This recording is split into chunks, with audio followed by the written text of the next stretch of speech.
The hum of quiet conversations and the clinking of fine cutlery filled the air at Le Prestige. The restaurant was the crown jewel of downtown, where reservations were prized and exclusivity was woven into its very fabric. James Carter adjusted his plain gray hoodie and stepped through the ornate glass doors, instantly feeling the weight of disapproving stares. Paul, the head waiter, stood near the podium with his usual air of authority. His crisp uniform was spotless, his demeanor confident as he scanned the dining room. When his eyes landed on James, a flicker of disdain crossed his face before he quickly masked it with a professional smile. "Good evening," Paul said, his tone polite but clipped. "Do you have a reservation?" James smiled. "No, but I was hoping you might have a table available for one."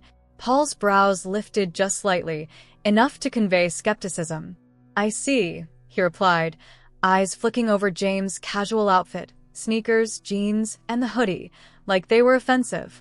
"Unfortunately, sir, we're very busy tonight." James glanced past him into the dining room, noticing several empty tables. He decided to press. "I understand. Maybe something small?" "I won't be long." Paul hesitated, his expression tightening. With a shallow breath, he picked up a menu, but instead of leading James to the prime seating near the glowing chandeliers, he gestured toward a dim corner by the restroom hallway. "This way," Paul said, walking briskly. James followed without protest, noting the amused smirk on a nearby waiter's face as he passed. Paul placed the menu on the table with a small flourish, then stood stiffly as James sat. "Here you are," Paul said, his voice dripping with insincerity. "Water will be brought shortly, and I'll return when you're ready to order. Although," he added with a thin smile, "the menu is, as you may notice, a bit extensive. Take your time." James met Paul's gaze calmly, the weight of the insult hanging between them. He glanced at the menu and smiled. "Thank you. I'll do just that." Paul inclined his head and walked away, the disdain practically radiating from his back. Minutes passed and no water arrived. James watched as Paul deftly navigated the dining room, attending to other patrons with warmth and charm. When a waiter finally came to his table, it wasn't with water, but with a pointed question. "Are you sure you're in the right place, sir?" the young server asked hesitantly, glancing over his shoulder at Paul, who stood watching from the podium. James tilted his head, suppressing a smile. "I'm quite sure. Can I get some water, please?" The waiter nodded quickly, retreating to fetch the water. Paul approached moments later, his eyes scanning the menu still lying unopened in front of James. "Have you decided?" Paul asked, his tone bordering on condescension. "Not quite," James replied evenly. "Everything looks great, though." Paul's lips curved into a tight smile. "Indeed. I might recommend starting with something light, perhaps the house salad. It's reasonably priced." A few tables over, a couple glanced curiously in James' direction, their hushed whispers barely audible. James raised an eyebrow. "What would you recommend if price weren't an issue?"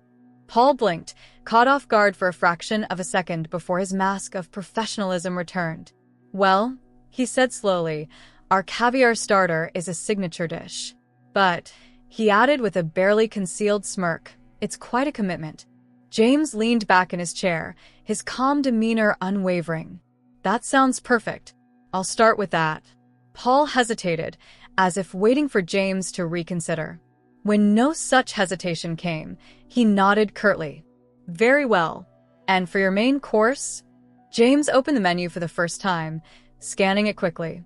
"The duck confit." Paul's smile faltered just slightly. "Excellent choice," he said stiffly. "I'll have the kitchen prepare it right away."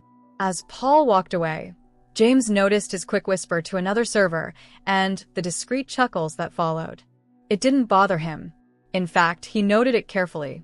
The caviar arrived, served with a flourish by another waiter, who placed it on the table without a word. Paul returned shortly after, holding a bottle of wine with an air of exaggerated patience. "I see you're enjoying the starter," he said, pouring a small sample into a glass. "Shall I recommend a pairing? This vintage complements the duck quite nicely." James glanced at the wine. "And how much does it complement my budget?" Paul froze, clearly thrown by the question. Then he smiled, a cold, practiced expression. "It's certainly an indulgence. Shall I pour?" James gestured for him to continue. "Go ahead." Paul poured the wine and stepped back, glancing around the room. By now, several patrons had noticed the unusual tension at the corner table, their curiosity piqued. When the main course arrived, Paul delivered it personally, setting the plate down with exaggerated care. "Bon appetit," he said, his tone thick with sarcasm. "Thank you," James replied evenly, picking up his fork. As James ate, Paul lingered nearby, clearly waiting for a misstep. When the meal was nearly finished, Paul returned with a check, placing it on the table with a soft, derisive chuckle. "Whenever you're ready," he said, folding his hands in front of him. James opened the checkbook, glancing at the total, a hefty sum, even for Le Prestige. He calmly reached for his wallet, pulling out a sleek black card and handing it to Paul without a word. Paul's confidence wavered as he took the card, his smirk fading. He turned and walked to the register, shooting an uncertain glance over his shoulder. Moments later, he returned, handing back the card with forced politeness. "Thank you for dining with us," he said, his voice quieter than before. James smiled, standing up and gathering his things. "The pleasure was mine. Have a good evening." Paul stared after him, confusion and unease flickering across his face.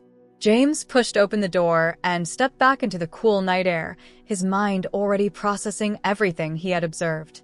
This was going to be interesting. It was the day of introductions. The entire staff of Le Prestige had been called into the grand dining room before the lunch service.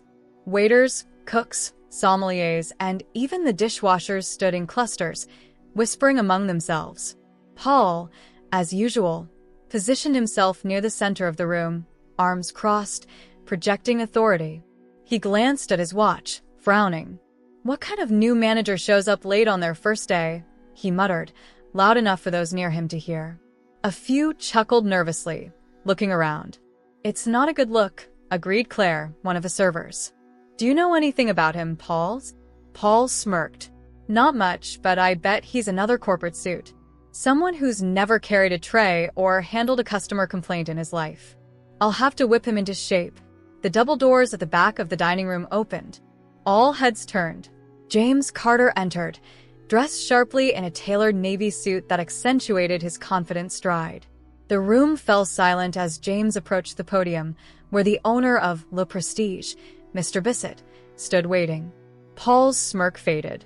His brow furrowed as he recognized James, the man he dismissed and insulted just days ago. "No way," Paul muttered under his breath, his face pale.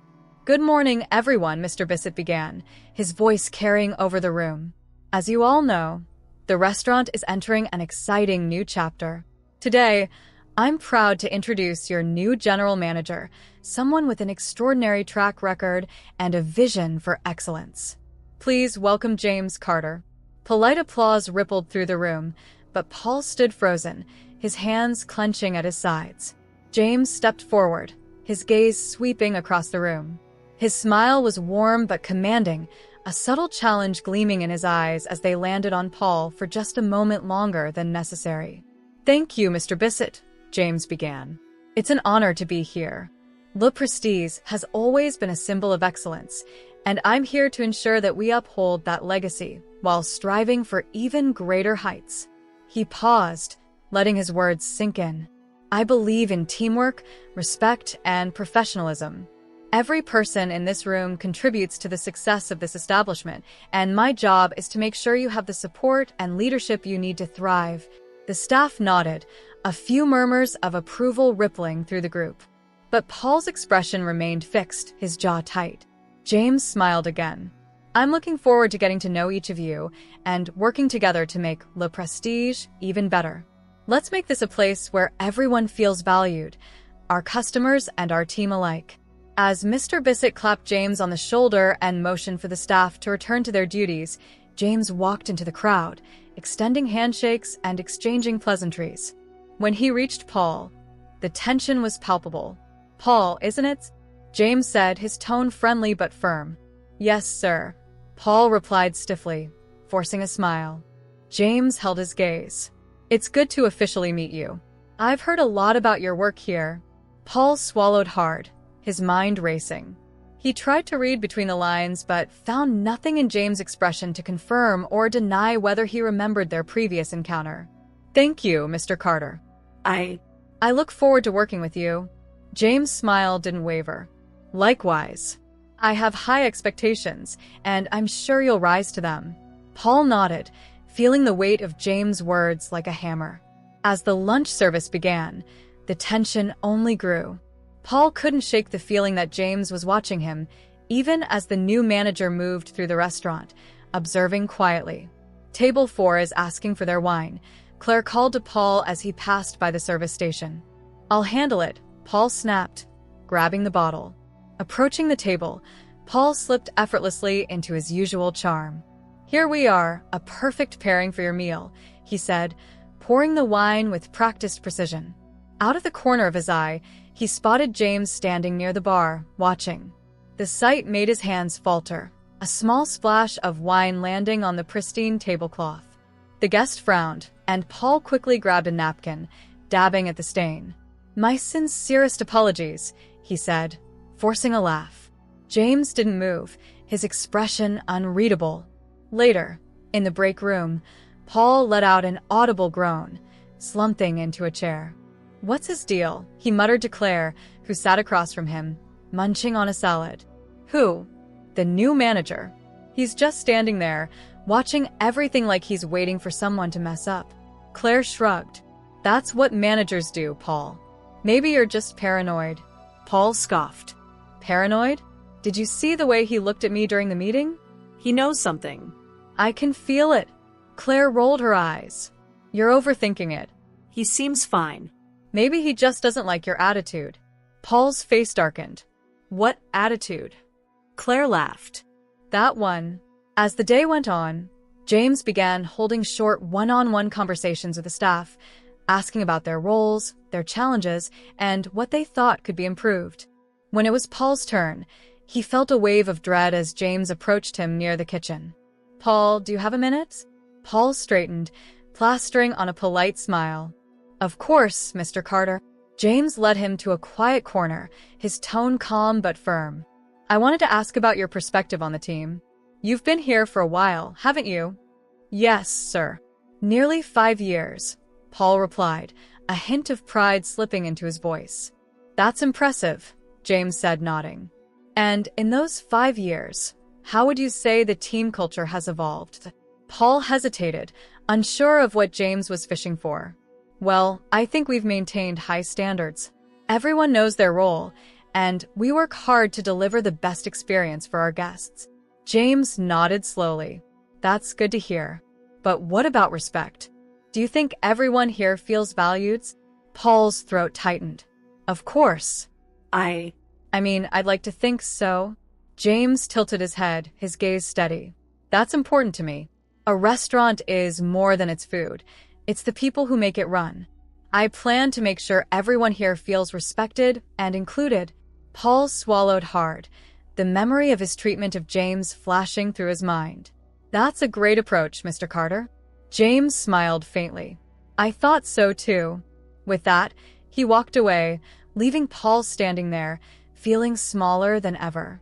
The shift ended, and as the staff trickled out, Paul lingered near the back, stealing glances at James, who was speaking with Mr. Bissett near the bar. You're overthinking it, Claire said, passing by. Paul shook his head. No, I'm not.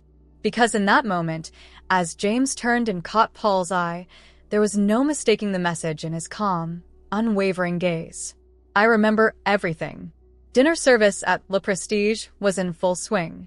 The hum of conversation and the delicate clinking of fine china filled the air as the restaurant basked in its usual elegance.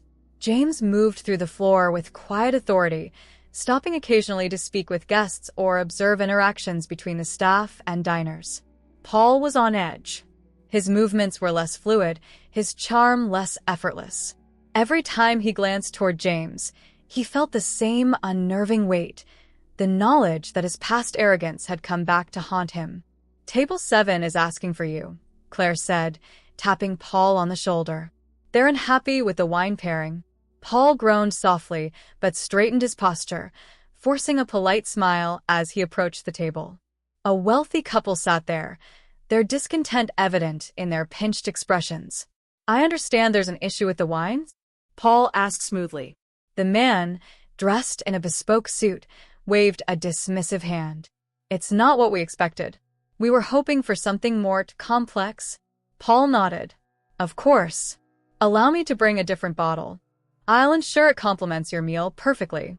As Paul turned to retrieve the wine, he caught sight of James watching from the corner of the dining room. It wasn't a hostile look, but it wasn't casual either. Paul's hand tightened around the neck of the bottle he carried back to the table. "Here we are," Paul said, pouring the new wine. He tried to ignore the sensation of James' gaze boring into his back. When the service finally began to slow, James called for a quick tea meeting. The staff gathered in the kitchen, wiping their hands and exchanging curious glances. "I wanted to thank everyone for their hard work tonight," James began, his voice calm but firm. "It's clear that this team knows how to handle high-pressure situations and deliver a great experience to our guests." A few murmurs of approval rippled through the group, but James raised a hand. "That said, I've noticed a few things that need addressing." Paul stiffened. "First," James continued, "communication. A restaurant of this caliber doesn't just rely on individual excellence, it thrives on teamwork. That means treating each other with respect, regardless of roles or hierarchy." His eyes scanned the group, resting briefly on Paul, who shifted uncomfortably. "And second, we need to ensure that every guest feels welcome here, no matter how they look or what they wear. Excellence in service doesn't discriminate." The words hung in the air, sharp and deliberate. Paul felt a wave of heat rush to his face. He wanted to believe the comment wasn't directed at him, but the memory of his treatment of James just days ago burned fresh in his mind. "Let's make this place not just the best restaurant in the city, but one where everyone feels valued," James concluded. "That's the standard I expect, and I trust you all to rise to it." The meeting ended, and as the staff dispersed, Paul lingered, feeling like a spotlight was still trained on him. Later that evening, Paul found James in the office, going over the night's reports. He hesitated in the doorway, debating whether to speak. "Do you need something, Paul?" James asked without looking up. Paul stepped inside, closing the door behind him. I wanted to say something." James leaned back in his chair, gesturing for Paul to continue. "I think it's great what you said about teamwork and respect," Paul began awkwardly. I hope you know I take my role here seriously." James studied him for a moment, then nodded. "That's good to hear." Paul hesitated, then added, "I know I can come off strong sometimes, but it's because I care about this place." James's expression didn't change. "I believe you, Paul. But caring about this place isn't enough. How you treat people matters just as much." Paul felt the words land like a blow. He nodded stiffly, unsure how to respond. "I'm not here to punish anyone," James said, his tone softening slightly. "But I am here to hold people accountable. That includes you." Paul swallowed hard. "Understood." James nodded once. "Good. Let's work on making this a place we can all be proud of." The days that followed were tense for Paul. James' calm but firm leadership style began to permeate the restaurant. He didn't shout or issue ultimatums, but his quiet presence carried weight, and the team quickly realized that slacking or mistreatment of others wouldn't go unnoticed. For Paul, every interaction with James felt like walking on a tightrope. One evening, during a particularly busy service, a customer at table 5 complained about slow service. Paul was already juggling 3 tables, and his frustration boiled over. "This isn't McDonald's," he snapped at the elderly man, who recoiled in surprise. The room seemed to freeze. Paul's outburst had drawn the attention of not just the staff but also James, who approached with deliberate calm. "Is there a problem here?" James asked, his voice steady. Paul flushed. "Just a misunderstanding," he said quickly. James turned to the guest, offering a sincere apology and personally ensuring their needs were met. As he walked back to the kitchen, he motioned for Paul to follow. Inside the narrow confines of the kitchen, away from the guests, James turned to face him. "That kind of behavior is unacceptable," James said, his voice low but firm. "I don't care how stressed you are. Every guest deserves respect." Paul bristled.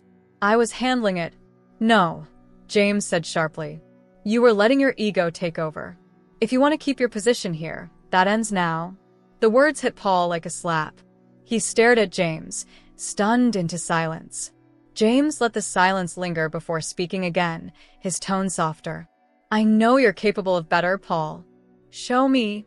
With that, James turned and walked away, leaving Paul standing alone in the kitchen, his chest tight with humiliation and something else, shame. By the end of the night, Paul sat in the break room, staring at his hands. Claire entered, grabbing her coat from a hook. "Rough night?" she asked casually.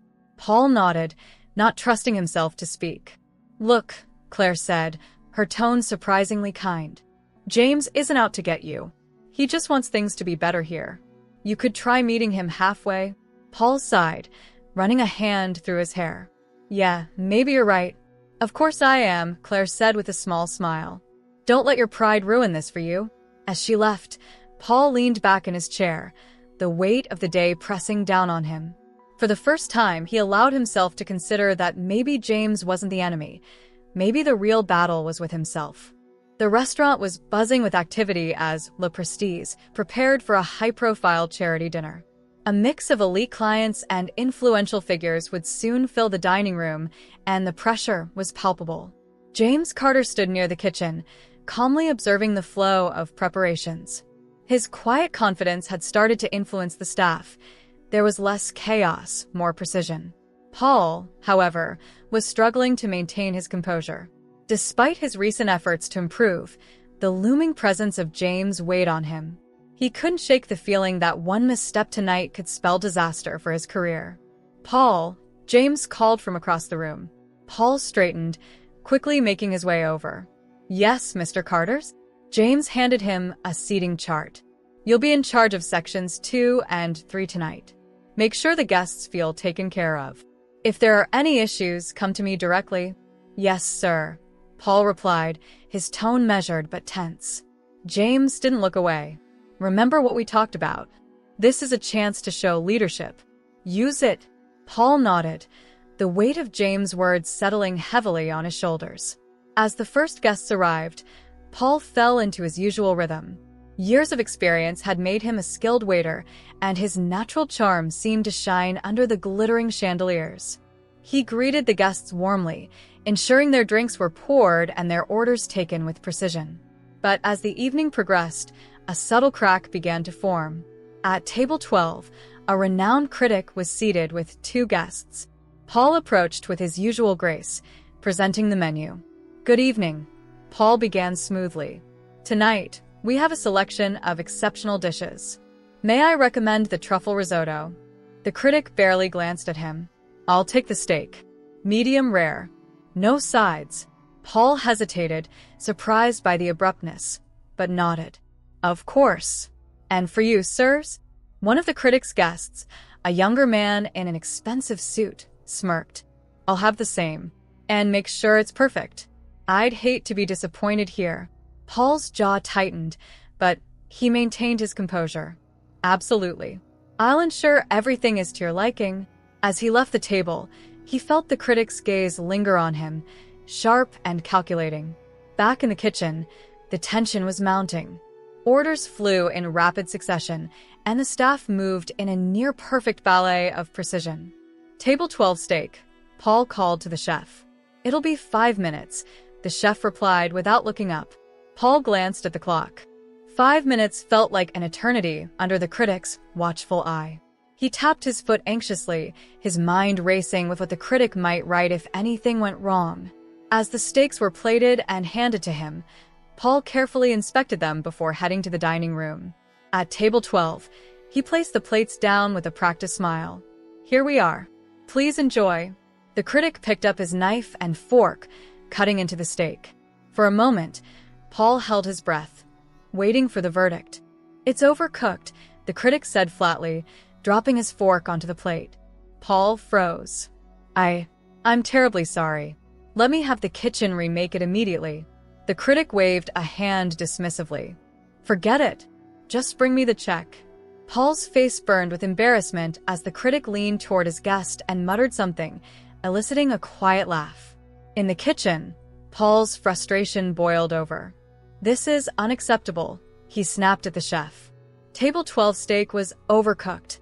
That critic is going to bury us. The chef, unbothered, raised an eyebrow. You watched me cook it, Paul. If it wasn't perfect, why did you serve it?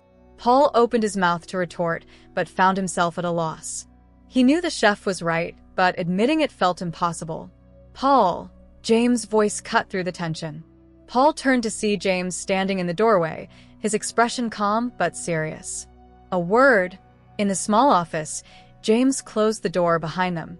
Paul stood stiffly, his hands clenched at his sides. What happened with table 12? James asked, his tone even. Paul exhaled sharply.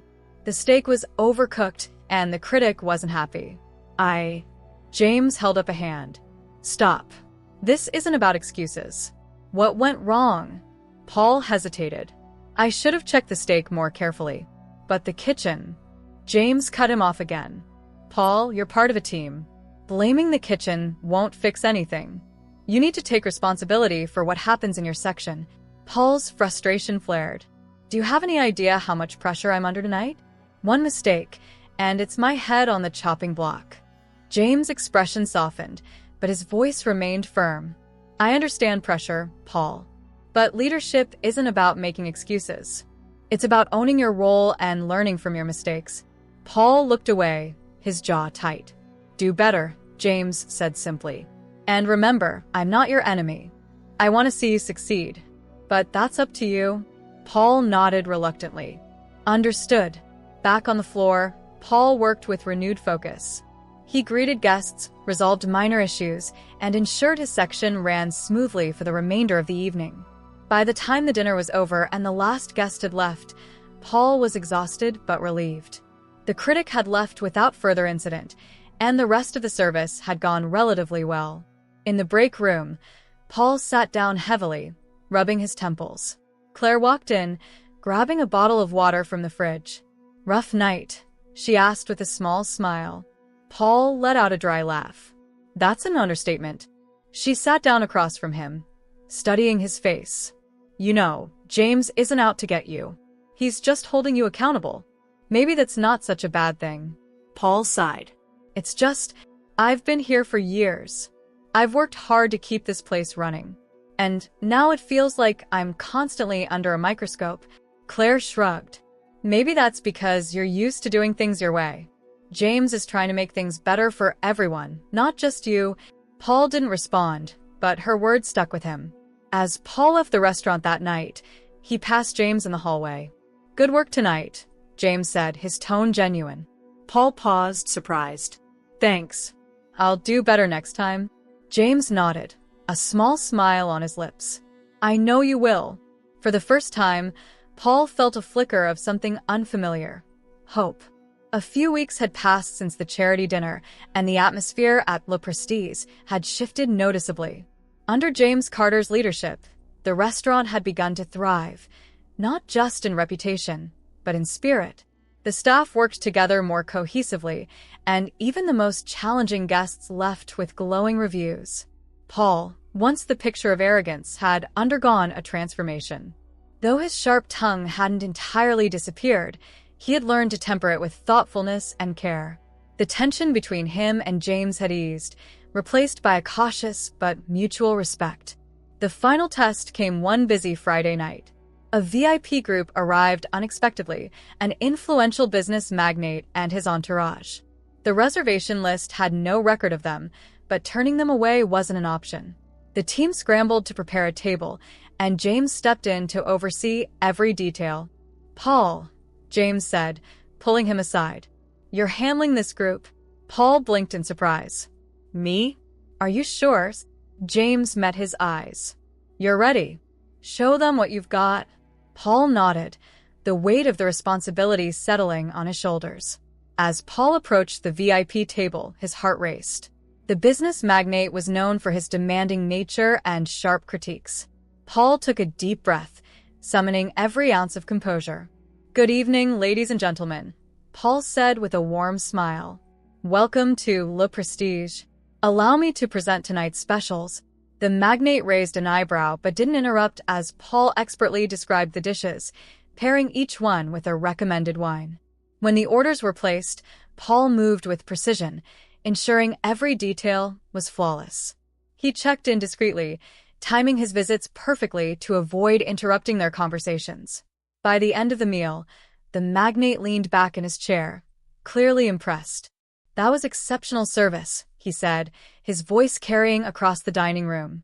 "This restaurant lives up to its name." Paul felt a rush of pride as the table burst into applause. After the group left, the staff gathered in the kitchen for a rare moment of celebration. James clapped Paul on the shoulder. "Great work tonight," James said. Paul smiled, a genuine one this time. "Thank you. It felt good." "You've come a long way," James said. "But remember, leadership is a journey, not a destination." Paul nodded. "I've learned that the hard way. And I owe you an apology for how I treated you when you first arrived." James shook his head. "What matters is that you've grown. That's the kind of change I was hoping for." Paul extended his hand, and James shook it firmly. In the weeks that followed, Le Prestige reached new heights. The staff worked seamlessly, and the restaurant earned glowing reviews from critics and customers alike. Paul, now more grounded and self-aware, had become a true leader among his peers. He no longer saw James as an adversary, but as a mentor who had pushed him to be better.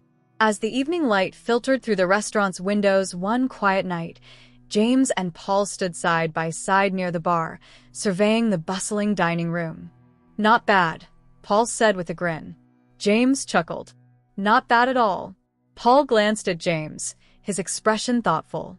"You know, I never thought I'd say this, but I'm glad you're here." James raised an eyebrow. "Is that so?" Paul smirked.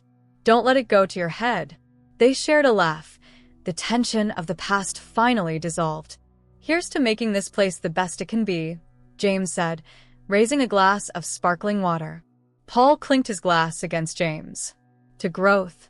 As they toasted, the sound of laughter and clinking glasses filled the room, a testament to the transformation of Le Prestige under James' leadership. Underneath the chandeliers, in the heart of the restaurant, a simple truth emerged.